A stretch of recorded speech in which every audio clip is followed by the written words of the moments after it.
Yes hello everyone good morning all of you and welcome to the global world academy.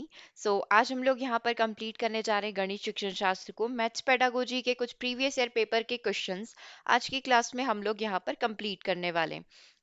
आज हम लोग यहाँ पर स्टार्ट करने जा रहे हैं क्लास 10 को। नो क्लासेस इससे पहले हो चुकी है जिसमें हम लोग मैथ्स पेडागोजी के 200 क्वेश्चन यहाँ पर कंप्लीट कर चुके हैं विद डिटेल डिस्कशन, है ना, और सारे ही क्वेश्चंस आपके प्रीवियस एग्जाम में पूछे गए। तो इसी सीरीज को आज हम आगे कंटिन्यू करेंगे। इसके आगे के क्वेश्चन आज की क्लास में हम लोग यहाँ पर कंप्लीट करेंगे। ओके, एक बार से वॉइस जरूर से चेक कर लीजिएगा, वॉइस क्लियर आ रही है, स्क्रीन अच्छे से डिस्प्ले हो रहा है। देन सेशन को स्टार्ट करते हैं। यस, कंटिन्यू करेंगे आज के सेशन को।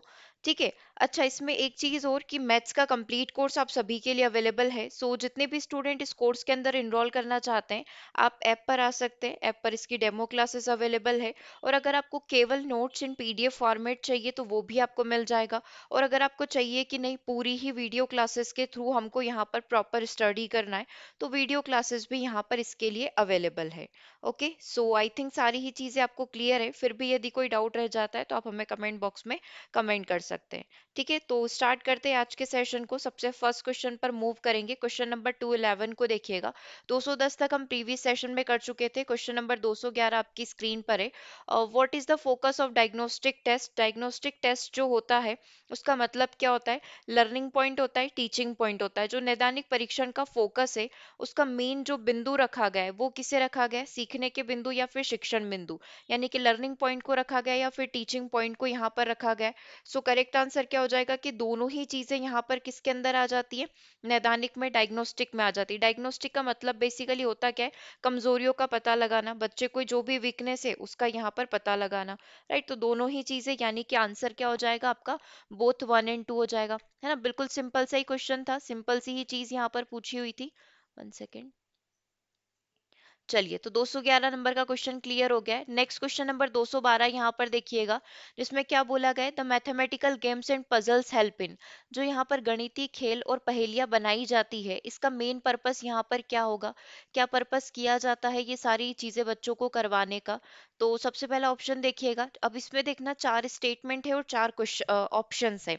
ठीक है, तो गणित के प्रति सकारात्मक अभिवृत्ति रखना, मतलब एक पॉजिटिव एटीट्यूड रखना, ये बोला है इसने। तो डेफिनेटली ये एक पर्पस हो सकता है।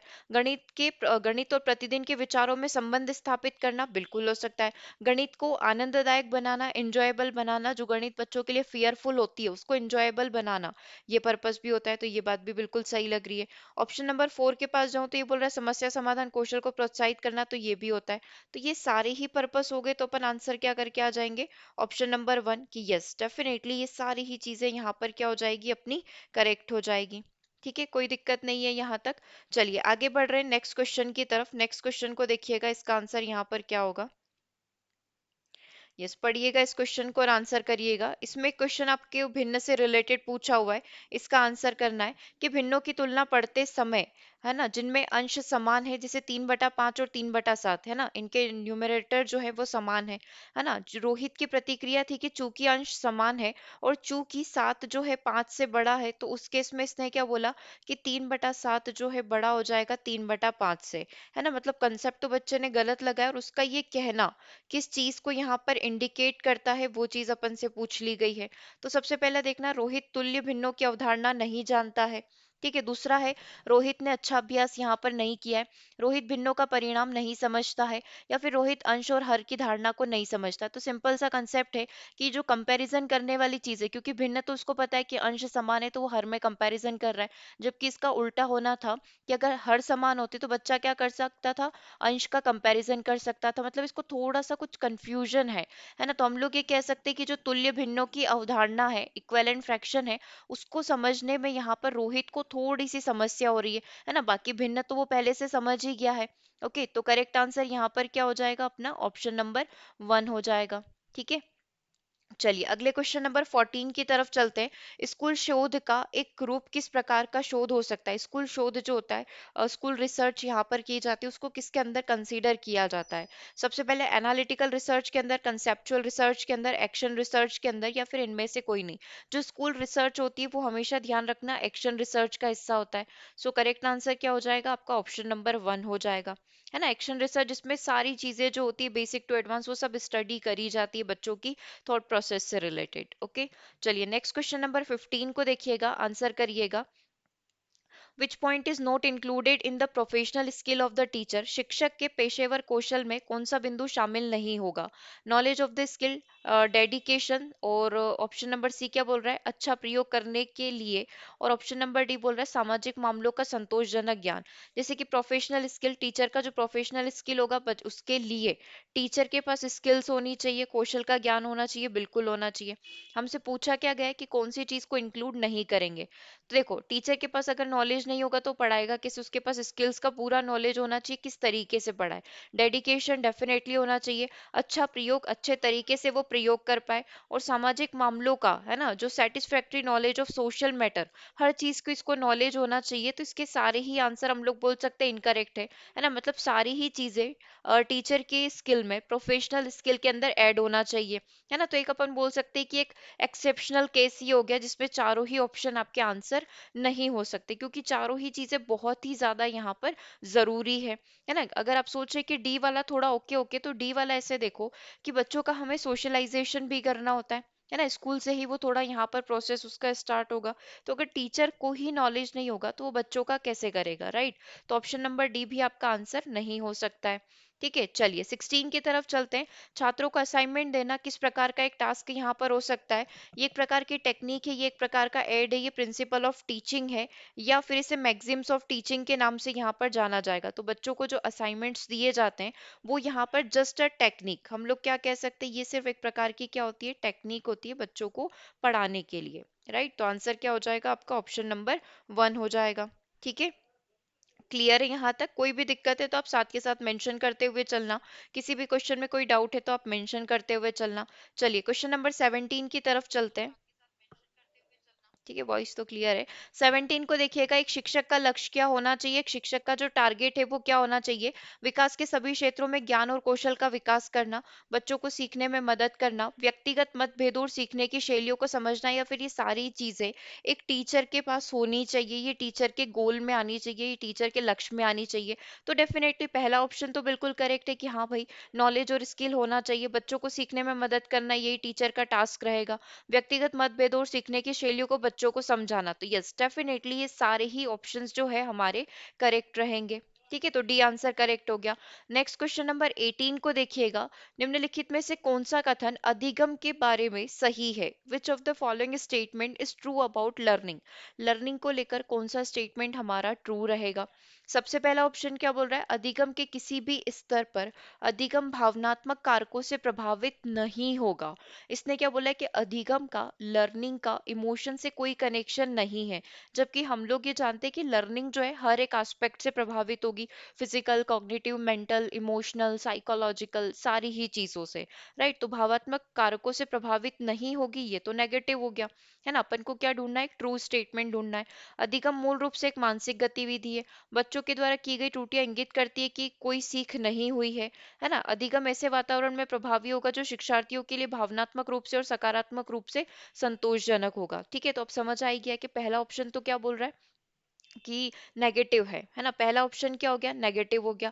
अब ऑप्शन नंबर डी को देखो कि अधिगम एक ऐसे वातावरण में प्रभावी है जो शिक्षार्थियों के लिए भावनात्मक रूप से सकारात्मक भी हो सकता है और संतोषजनक भी हो सकता है। ठीक है, ये वाला तो बिल्कुल करेक्ट लग रहा है। सी वाला अपना नेगेटिव हो गया, टूटियां इंगित करती है कि बच्चे सीखने की कोशिश कर रहे हैं, न कि कोई लर्निंग नहीं हुई है, तो सी वाला भी नेगेटिव हो गया।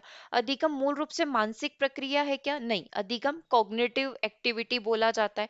तो केवल और केवल ऑप्शन नंबर डी यहाँ पर आपका करेक्ट हो जाएगा। ठीक है, नेक्स्ट क्वेश्चन नंबर 19 को पढ़ना और एक बार इसका आंसर करना, आंसर क्या होगा।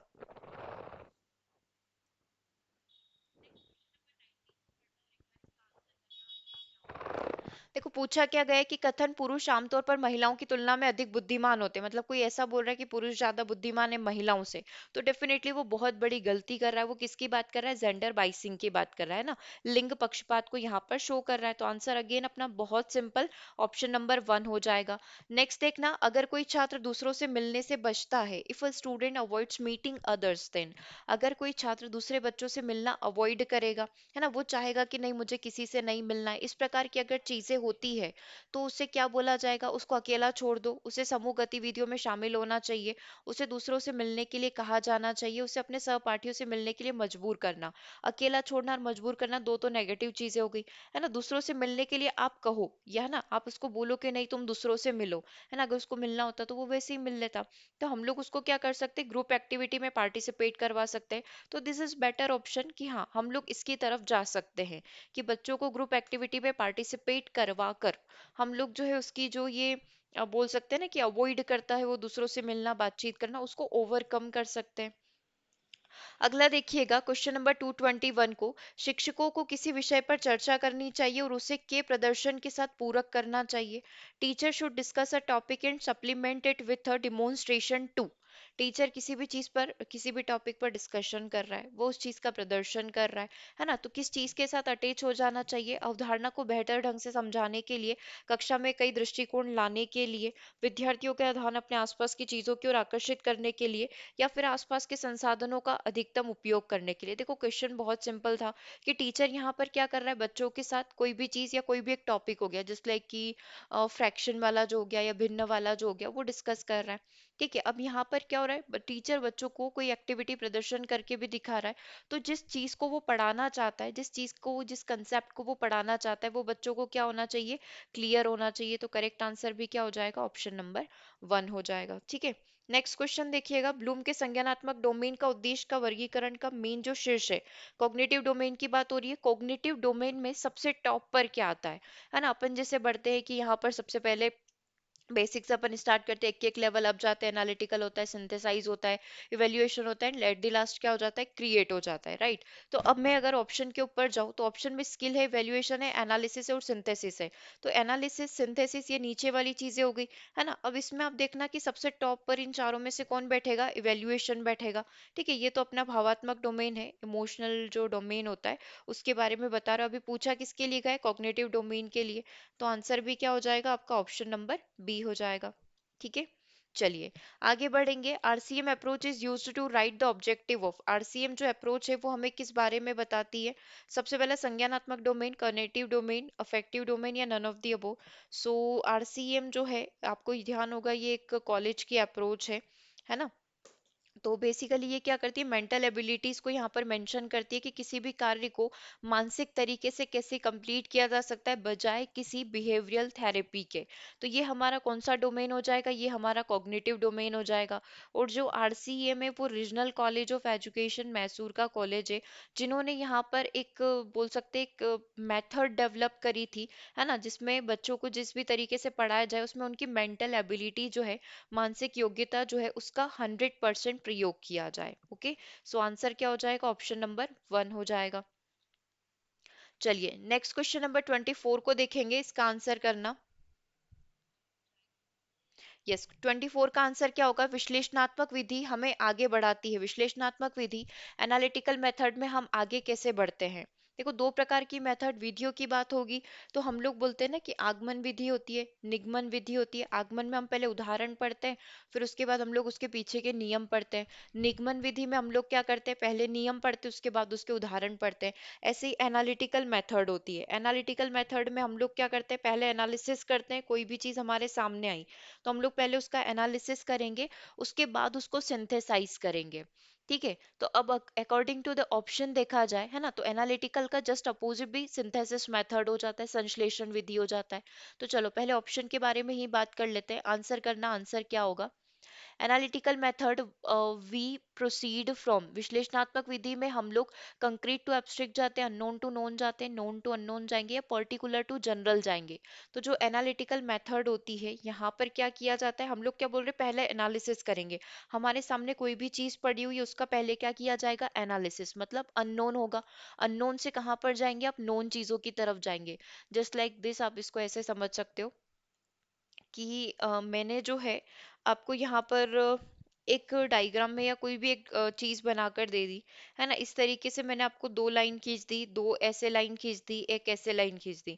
अब आपको बोला है कि कोई भी आकृति आप बनाकर दीजिए, है ना। दो ये सेम साइज की 5-5 सेंटीमीटर की लाइन है, ये 10-10 सेंटीमीटर की लाइन है और एक इस तरीके से डायगोनल है। ठीक है, तो आपको ये समझ आ रहा है कि यार दो सेम साइज की लाइन है तो मैं इन दो को ऐसे अरेंज कर दूं, ये दो ऐसे अरेंज कर दूं और बीच में ये डायगोनल ऐसे तिरछा जमा दूं, मतलब मैंने क्या बना लिया है, आयत बना लिया। तो ये अननोन चीजें थी हमारे पास, अननोन कोई लाइंस आई थी, इनको मैंने किस में कन्वर्ट कर दिया, आयत में कन्वर्ट कर दिया, और मैंने इसका क्या बना लिया, क्षेत्रफल यहाँ पर बना लिया कि आयत का क्षेत्रफल क्या होगा, आयत के विकर्ण की लंबाई कितनी होगी। तो वो चीजें मैंने बच्चों को सिखाई। राइट, तो मैंने क्या करा, अननोन लाइंस लेकर आई, मतलब मैं अज्ञात से किसकी तरफ गई, नोन आयत की तरफ गई। तो अज्ञात से ज्ञात की तरफ जाना आपका करेक्ट आंसर हो जाएगा। ठीक है, समझ में आ गया। और जस्ट इसका अपोजिट सिंथेसाइज करना होता है। टीचर क्या होता है कि बच्चों को पहले आयत का चित्र बना देगा और उसके बाद उसके टुकड़े करके दिखाएगा कि देखो आमने सामने वाली भुजाएं जो होती है वो समान लंबाई की होती है, इसमें एक विकर्ण भी होगा, उसका ये फॉर्मूला होगा।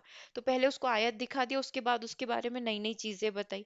तो वो अपनी संश्लेषणात्मक या सिंथेसिस मेथड हो जाएगा। ठीक है, चलिए अगला क्वेश्चन देखिएगा। नेक्स्ट क्वेश्चन है, the objective type test which are mostly used and are useful to. वस्तुनिष्ठ प्रकार की परीक्षा जो कि अधिकतर में उपयोग की जाती है और उपयोगी होती है ना। ऑब्जेक्टिव टाइप जो टेस्ट होते हैं, जैसे आपकी जो एग्जाम होगी वो पूरी ऑब्जेक्टिव वाली होगी, 150 क्वेश्चन पूछे जाएंगे और 150 क्वेश्चन में ही आपको ऑब्जेक्टिव मिलेंगे।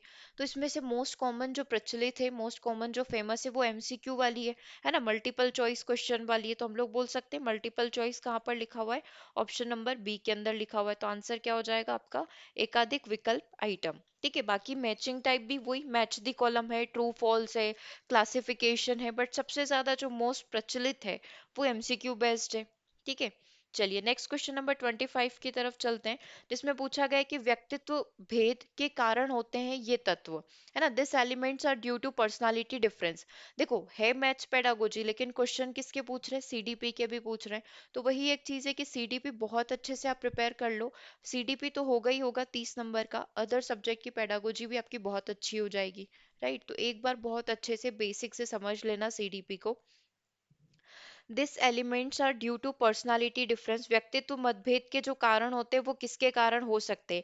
एक व्यक्ति दूसरे व्यक्ति से डिफरेंट हो सकता है, तो वो किसकी वजह से हो सकता है, बायोलॉजिकल। अगर मैं इन चारों ऑप्शन पर फोकस करूँ तो बायोलॉजिकल, इन्वायरमेंट, स्कूल और हेल्थ, है ना। एक व्यक्ति दूसरे व्यक्ति से डिफरेंट दोनों तरीके से हो सकता है, ऐसे बायोलॉजिकल भी हो सकता है और इन्वायरमेंटल फैक्टर भी हो सकते हैं कि पर्सनालिटी में क्या उसका व्यवहार, उसके बोलने का तरीका, वो कैसा दिखता है, ओवरऑल चीजें आ जाएगी, रंग रूप गुण सारी चीजें आ जाएगी। राइट, तो अब दोनों ही चीजें हो सकती थी, बायोलॉजिकल भी हो सकता था और एनवायरमेंटल फैक्टर, है ना, मतलब आनुवंशिकता और वातावरण दोनों चीजें। अब ये केवल एक चीज पूछ रहा है तो कहीं ना कहीं ये वाली चीज पूछ रहा है कि आपको बिल्कुल जेंडर बायस नहीं होना है ना, आपको पक्षपाती नहीं होना है। तो मेनली जो डिफरेंस होता है व्यक्तियों में, इस धरती पर जितने भी इंसान पाए गए उनमें जो डिफरेंस है वो बायोलॉजिकल है। कैसे, पुरुष और महिला है तो ये एक बायोलॉजिकल डिफरेंस है ना, क्रोमोसोमल एक्स एक्स और एक्स वाई वाला डिफरेंस है, बाकी और कोई डिफरेंस नहीं है मनुष्यों में। ठीक है, तो अपन क्या आंसर करके आ सकते हैं फिर इसका, बायोलॉजिकल करके आ सकते हैं। ठीक है, चलिए अगला देखिएगा, girls surpasses boy physically in, में लड़कियां शारीरिक रूप से लड़कों से आगे निकल जाती, मतलब एक समय ऐसा आता है इन्फेंसी, चाइल्डहुड और एडोलसेंस में जहां पर लड़कियां जो है जल्दी ग्रो यहाँ पर कर जाती है, फिजिकली जल्दी ग्रो हो जाती है, और लड़के थोड़ा सा उनका जो ग्रोथ है वो थोड़ा सा धीमा रह जाता है। ठीक है, तो ये होता है अपना लेटर चाइल्डहुड के अंदर, पश्चवर्ती बाल्यावस्था के अंदर। ठीक है, क्योंकि आपने देखा होगा 8th 9th में जो लड़कियां हैं उनकी एकदम से हाइट बढ़ जाती है ना, लेकिन लड़के फिर भी छोटे ही दिखते हैं। और फिर एडोलसेंस में आओगे तो एडोलसेंस में लड़के थोड़े जल्दी यहाँ पर ग्रो कर जाते हैं और लड़कियां थोड़ी, इनकी जो प्रोसेस होती है वो थोड़ी सी धीमी रह जाती है। ठीक है, तो ये एक एनालिसिस है। तो अभी लड़कियों के लिए पूछा था, लड़कियों के लिए आप लेटर चाइल्डहुड, मतलब वही 9 से 12 वर्ष की जो अवस्था हो जाएगी अपनी, उसको आप कंसीडर कर सकते हैं। ठीक है, चलिए आगे देखिएगा, निम्नलिखित में से कौन शिक्षण कार्य के लिए निर्णायक तत्व हो सकते हैं, which of the following is deceives for teaching work, है ना, निर्णायक यहाँ पर कौन हो सकते हैं। सबसे पहला, यस आंसर जरूर से करते जाइएगा, सबसे पहला to make effective excellence, to educate, कक्षाओं का सही प्रबंधन करना, communicate with each other, communicate with students.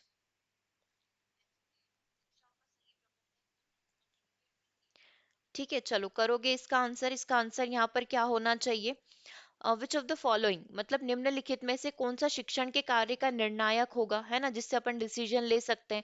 उत्कृष्टता से उत्कृष्टता को प्रभावी बनाना, है ना, इफेक्टिवनेस, मतलब आप जितने ज्यादा इफेक्टिव होंगे अपने कार्यों को लेकर, आप जो भी चीजें बच्चों को पढ़ा रहे हैं, अपनी मेथड होगी, स्किल्स होगी, तो वो उतना ही अच्छा होगा। जैसे कि मैं अगर आप यहाँ पर देखूं, तो उत्कृष्टता टीचर के सेंस में क्या होगी कि वो अपना 100% रिजल्ट लेकर आ रहा है, सारे बच्चे उससे खुश हैं, है ना, किसी का भी टीचर के अगेंस्ट कोई भी कंप्लेन नहीं है, तो ये आपकी क्या है, ये हमारी इफेक्टिवनेस हो जाएगी। तो आंसर भी क्या हो जाएगा, option number one, which of the following is deceive for teaching work, है ना। तो हम लोग बोल सकते हैं कि यहाँ पर उत्कृष्ट प्रभावी होना। अगला देखिएगा, मीरा का स्वभाव और सामाजिक समायोजन उसके दोस्तों में सबसे अच्छा है, मतलब मीरा का जो एटीट्यूड है वो दूसरों दोस्तों के साथ काफी अच्छा है ना, समायोजन जो है इजीली वो सबके साथ एडजस्ट हो जाती है। आपके अनुसार इसका कारण क्या हो सकता है। मीरा एक अमीर परिवार से ताल्लुक रखती है, मीरा की माता विद्यालय की प्राचार्य है, मीरा बहुत समझदार है, या मीरा की भाषा आकर्षक है। तो पहला और दूसरा ऑप्शन तो अपन ने देखते से ही गलत कर दिया। ठीक है, अब ये मीरा का इंटेलेक्चुअल होना ज्यादा सही बोलोगे या मीरा की भाषा आकर्षक होगी।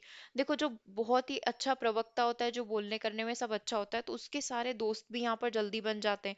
तो उसका इंटेलिजेंट होना उसको सोशली एडजस्ट नहीं कर पाएगा। मान लो मीरा इंटेलिजेंट नहीं है ना, बट फिर भी वो अच्छे से कम्युनिकेट कर पाती है, अच्छे से बातचीत कर पाती है। तो इंटेलिजेंट को अपन डायरेक्टली फैक्टर कंसीडर नहीं कर सकते। तो केवल एक ही ऑप्शन बच रहा है। यस, बिल्कुल करेक्ट है कि मीरा की भाषा जो है बहुत ही ज्यादा आकर्षक हो सकती है, दैट्स वाई वो सभी को अपनी बातों से कन्विंस कर लेती है। ठीक है, चलिए आंसर करिएगा, इसका आंसर क्या होगा। नेक्स्ट क्वेश्चन आपकी स्क्रीन पर है। भावनात्मक डोमेन का कौन सा उपसमूह सक्रिय भागीदारिता पर केंद्रित है। अभी अपन ने पढ़ा था कॉग्निटिव डोमेन में सबसे टॉप पर क्या आता है, इवेल्युएशन आता है। ऐसे ही भावनात्मक डोमेन में मेन जो उपसमूह सक्रिय भागीदारिता, जैसे कि अपन भावनात्मक डोमेन में सारी चीजें पढ़ते हैं, है ना, कि किस तरीके से वैल्यू करना, रिस्पॉन्स करना, रिसीव करना, है ना, फिर कैरेक्टराइज करना उसको सेट के थ्रू। तो उसमें से कहाँ पर हमें एक्टिविटी करनी पड़ेगी, है ना, एक्टिविटी करना मतलब कोई भी बोलना, चलना, लिखना, कोई भी एक्टिविटी यहाँ पर करना, उसमें अटेंडिंग रिसीविंग में होगा, रिस्पॉन्ड में होगा, वैल्यू में होगा, या फिर ऑर्गेनाइज में होगा। तो मैंने आपको एक शॉर्ट ट्रिक बताई थी, आपको याद हो तो, कि एक बर्थडे का जब भी आपको कोई गिफ्ट मिलता है, आप उसको रिसीव करते हो, है ना, कोई भी आपको बर्थडे का गिफ्ट देने आएगा, चलो मैं आपको इसके थ्रू ही सिखाती हूँ एक बार और सीख लेते हैं, इसको रिवाइज हो जाएगा। किसी ने भी आपको बर्थडे का आज गिफ्ट दिया, मान लो आज आपका बर्थडे था, ठीक है, कंसीडर करें, तो आपको यहीं कहीं से गिफ्ट मिला, आपके फ्रेंड ने गिफ्ट दिया, ठीक है, आपने उसको रिसीव किया, है ना, आपने रिसीव कर लिया, आपने उस पर रिस्पोंड किया। अब रिस्पोंड करना मतलब क्या होता है, प्रतिक्रिया करना। प्रतिक्रिया करना एक प्रकार की एक्टिविटी हो जाएगी, सक्रिय भागीदारिता यहाँ पर हो जाएगी। अब सक्रिय भागीदारिता कैसे, आपने उसको थैंक यू बोला होगा, अरे थैंक यू, इसकी क्या जरूरत थी, इस तरीके से आपने 2 से 3 लाइन यहाँ पर बोली होगी, उसका आभार प्रकट किया होगा आपकी बर्थडे पार्टी में आने के लिए। तो ये एक एक्टिविटी हो गई, है ना। बाकी ये सब चीजें तो आपने अपने मन में करी होगी। वैल्यूइंग करना, आपने उस गिफ्ट की कीमत को आका होगा, है ना, आपने उस व्यक्ति को देखा होगा, यार ये कितना अच्छा है, कितनी दूर से मेरे लिए बर्थडे पार्टी में आया, ठीक है, फिर आपने उसको ऑर्गेनाइज करा होगा अपने माइंडसेट में कि यार ये अच्छे फ्रेंड की कैटेगरी में जो नहीं आया वो अच्छा फ्रेंड नहीं है, जिस भी तरीके से हम लोग करते हैं, ऑर्गेनाइज किया और characterize by the value set. तो ये चारों चीजें जो है यहाँ तक अगर अपन देखें, है ना, कैरेक्टराइज बाय वैल्यू, ऑर्गेनाइज करना, वैल्यू करना, रिसीव करना, ये सब किस में आ जाएगी, हम लोग बोल सकते हैं एक्टिव नहीं है, ये सिर्फ खुद से सोचने वाली प्रोसेस है। लेकिन रिस्पोंड करना, इस पर अपनी प्रतिक्रिया देना एक एक्टिव प्रोसेस हो जाएगी, सक्रिय भागीदारिता यहाँ पर हो जाएगी। ठीक है, चलिए अगला क्वेश्चन नंबर 30 देखिएगा। Student who bring out alternative solution and side the books not prescribed by the teacher should be. वैकल्पिक समाधान निकालने वाले शिक्षक द्वारा निर्धारित नहीं की गई पुस्तकों का हवाला देने वाले छात्रों को होना चाहिए। क्या होना चाहिए, देखो क्वेश्चन एक बार इंग्लिश में देख लेना, इससे अच्छे से थोड़ा सा क्लिक कर जाएगा। Student who bring out alternative solution, जैसे कि मैंने आज आपको कोई भी क्वेश्चन पढ़ाया, ठीक है, कल मैंने बोला कि मैं इसका टेस्ट लूंगी, ठीक है, एक मेरा जो था वो लघु उत्तरीय प्रश्न था, एक ऐसे टाइप क्वेश्चन था, एक वन वर्ड क्वेश्चन था। तो अब आपने क्या करा, चलो वन वर्ड में तो जो मैंने बताया था वो आंसर आपने लिख दिया, ठीक है। अब लघु उत्तरीय प्रश्न में मैंने आपसे पूछा था कि आप समायोजन के बारे में क्या जानते हैं, तो आपने अपने मन से जो आपको समझ में आता था वो आपने लिखा। मैंने आपसे पूछा आगमन विधि के बारे में अपने 200 शब्दों में विचार लिखो, तो आपको जितना उसके बारे में आप सोचते थे वो आपने लिखा, मैंने पढ़ाया वो नहीं, आपने उसको अपनी लैंग्वेज में कन्वर्ट कर दिया। मतलब आपने क्या दिया, उसका अल्टरनेटिव सॉल्यूशन दिया। तो student who bring out alternative solution, जो क्लासरूम के अंदर अल्टरनेटिव सॉल्यूशन देते हैं and side the book not prescribed by the teacher, मतलब वो ऐसा बुक लेकर आते हैं जो टीचर ने प्रिस्क्राइब नहीं करी थी बट उनको अच्छी लगती है, इसीलिए वो उस बुक से पढ़ते हैं। तो ऐसे बच्चों को डिस्करेज करो, मतलब हतोत्साहित करो, उनको बोलो कि तुम कल से ये नहीं करोगे, मैं जो लिखवा रही हूँ वही आंसर तुम लिख कर आओगे, तो डिस्करेज करना। दूसरा, इनकरेज करो उन बच्चों को। तीसरा, advice to talk to the teacher outside the class, कक्षा के बाहर शिक्षक से बात करने की सलाह दे, परीक्षाओं में बेहतर स्कोर करने के लिए नोट्स पालन करने की सलाह दे। तो ऐसे बच्चों को जो खुलकर अपने विचारों को लिख सकते हैं, ऐसे बच्चों को हमें क्या करना चाहिए, मोटिवेट करना चाहिए, इनकरेज करना चाहिए। तो आंसर भी क्या हो जाएगा, ऑप्शन नंबर बी हो जाएगा। ठीक है, चलिए नेक्स्ट क्वेश्चन है, मूल्यांकन और परीक्षा समान है क्या, ये चीजें ट्रू है? मूल्यांकन इवेल्युएशन करना और एग्जाम लेना दोनों चीजें सही है क्या, दोनों चीजें सेम है क्या? यस, दोनों ही चीजें ऑलमोस्ट सिमिलर है ना। तो हम लोग बोल सकते हैं कि हाँ, ये दोनों चीजें सिमिलर होती है, समान होती है ना। मूल्यांकन करना क्योंकि इसके स्कोर भी हमारे एग्जाम में जोड़ते हैं और एग्जामिनेशन भी सेम ही होती है। चलिए अगला 232 देखिएगा, एनसीएफ 2005 के संदर्भ में कौन सा कथन सत्य है? एनसीएफ 2005 को लेकर कौन सा कथन सत्य रहेगा? सबसे पहले, गणित में व्यवस्थित तर्क के महत्व को नकारा नहीं जा सकता, क्या ये एनसीएफ 2005 कहता है ना, कि आप इंपॉर्टेंस नहीं नकार सकते। दूसरा, प्रमाण एक ऐसी प्रक्रिया है जो एक संशयवादी विरोधी को भी आश्वस्त कर सकती है, मतलब प्रूफ, प्रूफ के थ्रू आप जिसको किसी को भी मैथ्स के ऊपर डाउट है वो क्लियर हो जाएगा। सटीक गणितीय संचार और भाषा का स्पष्ट उपयोग गणितीय उपचार की एक महत्वपूर्ण विशेषता हो सकती है, तो यस, बिल्कुल विशेषता है। ऑल ऑफ देम, क्या ये सारे ही ऑप्शन करेक्ट है? तो सही बात है, ये सारे ही ऑप्शन एनसीएफ 2005 में गणित के महत्व को बताते हुए कहे गए हैं। तो आंसर क्या हो जाएगा, ऑप्शन नंबर डी हो जाएगा। नेक्स्ट क्वेश्चन नंबर 33 देखिएगा, शिक्षार्थियों को जिस कार्य के लिए प्रोत्साहित किया जाना चाहिए, प्रोत्साहित नहीं किया जाना चाहिए, क्या पूछा इसने? यस, इसका आंसर करना अब, learner should not be encouraged to, शिक्षार्थियों को जिस कार्य के लिए प्रोत्साहित नहीं किया जाना चाहिए वह कौन सा यहाँ पर हो सकता है? सबसे पहला देखना, कक्षा के अंदर और बाहर यथासंभव से अधिक प्रश्न पूछे, कार्य में अन्य शिक्षार्थियों के साथ सक्रिय रूप से बातचीत करे, अधिक से अधिक सहपाठ्यक्रम गतिविधियों में भाग ले, शिक्षक द्वारा पूछे गए सभी प्रश्नों के उत्तर को याद करे। तो याद करने वाली चीज जो है, मेमोराइजेशन वाली चीज, कभी भी टीचर प्रेफर नहीं करते हैं। तो आंसर भी क्या हो जाएगा आपका, ऑप्शन नंबर डी हो जाएगा, कि इट्स नॉट प्रेफरेबल, है ना, बाय टीचर, टीचर कभी भी इस चीज को इनकरेज नहीं करेगा। नेक्स्ट क्वेश्चन नंबर 34 देखिएगा, एक निश्चित मानदंड पर पूर्व कथन के लिए परीक्षण को क्या कहा जाएगा? Test mean for prediction on a certain criteria are called, एक निश्चित मानदंड पर आपने क्या दिया है, पूर्व कथन दिया है, तो ये चीज आपका एप्टीट्यूड है, ये इंटेलिजेंस है, ये नॉलेज है, या फिर पर्सनालिटी है? जैसे क्राइटेरिया था तो उसके ऊपर अपना कोई भी स्टेटमेंट या प्रिडिक्शन जाता है, अंदाजा जाता है कि यार ये चीज ऐसी ही होगी। अपन ना मैच स्टार्ट होने के टाइम पर ही बता देते कि यार ये मैच तो ये ही जीतेगा, है ना। हम लोग क्या कर रहे हैं, एक अंदाजा लगा रहे, प्रिडिक्शन कर रहे हैं, आज बारिश होगी, आज मौसम बहुत ठंडा रहेगा, है ना, आज बहुत तेज धूप निकलेगी, तो अपन क्या कर रहे हैं, दिन स्टार्ट होने से पहले अगर इस चीज का अजम्पशंस लेकर चल रहे हैं, तो वो चीज हमारी पर्सनालिटी में, वो आपका कोई एप्टीट्यूड नहीं है, ना इंटेलिजेंस है, ना आपका नॉलेज है, जस्ट कि एक आपकी पर्सनालिटी का हिस्सा है कि आप किसी भी चीज का अंदाजा बहुत पहले लगा लेते हो, है ना। कितनी एक्यूरेसी के साथ लगाते हो वो तो फिर बाद की बात है, लेकिन आपके अंदर है कि आप प्रिडिक्शन अच्छे कर लेते हो। ठीक है, चलिए नेक्स्ट क्वेश्चन देखना, इसका आंसर क्या होगा ये भी बताना। इनमें से कौन गणित की स्कूली पाठ्यक्रम में रखने में मदद नहीं करेगा, which of them doesn't help in keeping mathematics in school curriculum? ठीक है, कौन सी चीज मैथ्स करिकुलम में मदद नहीं कर रही है? ये सभी विज्ञानों का आधार, ये डेफिनेशन भी थी। गणित की भाषा सार्वभौमिक है, यूनिवर्सल है, किसी भी कंट्री में जाओ हर जगह मैथ सिमिलर रहेगी। ठीक है, ये व्यवसाय चलाने में मदद करती है, जिससे आप बिजनेस रन कर सकते हो, या बच्चे की मानसिक क्षमताओं को विकसित करने में मदद करती है। तो इसमें नेगेटिव क्या हो सकता है, कौन सा स्टेटमेंट यहाँ पर आपका नेगेटिव होगा? सबसे पहले देखना कि मैथमेटिक्स एंड स्कूल करिकुलम में कौन सी चीज, कौन सा रोल अच्छा नहीं है। तो इससे धंधा पानी चला सकते हो, बिजनेस चला सकते हो, तो वो चीज गलत है, बट बाकी सारी चीजें तो बिल्कुल सही है। ठीक है, तो ये कुछ क्वेश्चंस हम लोगों ने यहाँ पर कंप्लीट कर लिए जो कि आपके कनेक्टेड थे मैथ्स पेडागोजी से। ओके, क्लियर है यहाँ तक सारी चीजें? किसी भी क्वेश्चन में कोई भी डाउट है तो आप मेंशन कर दीजिए। देन क्लास को हम लोग ओवर करते हैं, इसके आगे के क्वेश्चन हम लोग अगली वाली क्लास में कंप्लीट करेंगे। जल्दी हम लोग 500 पर भी पहुंच जाएंगे, 200 का टारगेट हमने कंप्लीट कर लिया है। ठीक है, क्लियर है यहाँ तक? कोई डाउट है तो आप मेंशन करें, देन क्लास को ओवर करते हैं।